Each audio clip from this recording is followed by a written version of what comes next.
دا د پېښور د سینګار یو ځای یا پالر دی چې ښځې ورته سینګار کولو ته ورځي. پېښور کې د ښځو پالر ته سینګار لپاره تلل عام دي. سینګاروونکي وایي هر عمر ښځې ورته ورځي چې پرې ډېری روپۍ هم لګوي. ډیلی کم سے کم شپږ نه اته ښځې خو ضرور راځي، لکه آن ایوریج. نو آن ایوریج پر منت 10,000 خرچه خو چېرته تللی نه ده د میک اپ بوکینګز لپاره سپیشلی. آلموسټ هر کلاس والا راځي، که سټوډنټس دي او که لوور میډل کلاس دی، اپر میډل کلاس دی، الیټ کلاس دی، ایون پالیټیشنز چې کوم دي هغې موږ له راځي.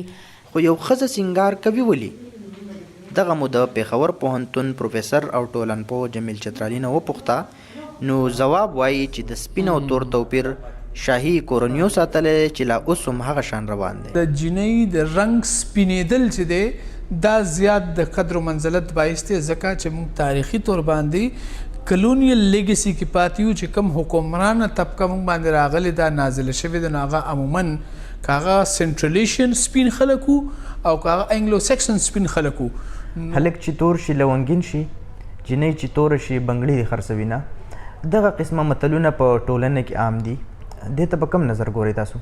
کومه مثال چې تاسو وي په دې کې هم دغه طرف ته اشاره کوي چې را رایل پرنسس خو چې دی نو هغه به سپینه وي، نو دا ایکسپریشن دی د معاشرتي هغه اقدار او هغه ویلیوز چې په هغې کې مونږ انټلیکټ په ځای فزیکل اپیرنس باندې زور اچوو. ناهید جهانګیر پېښور میشته خبریاله ده.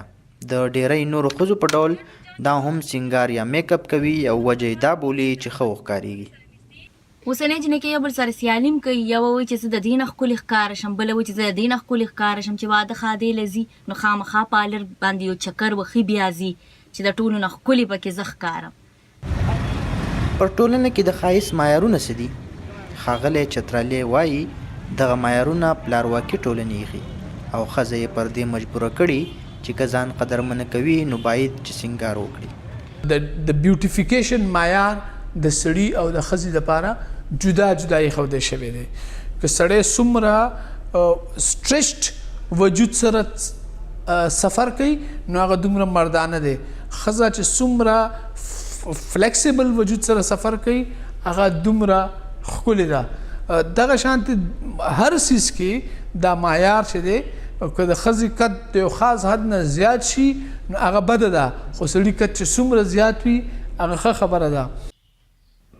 ښځې وایي باید دغه ټولنه کې که ښځه وي او که سړی خو جسمي څېرې ته نه خو پوهه یې د پام وړ شي. اظهار الله، BBC پېښور.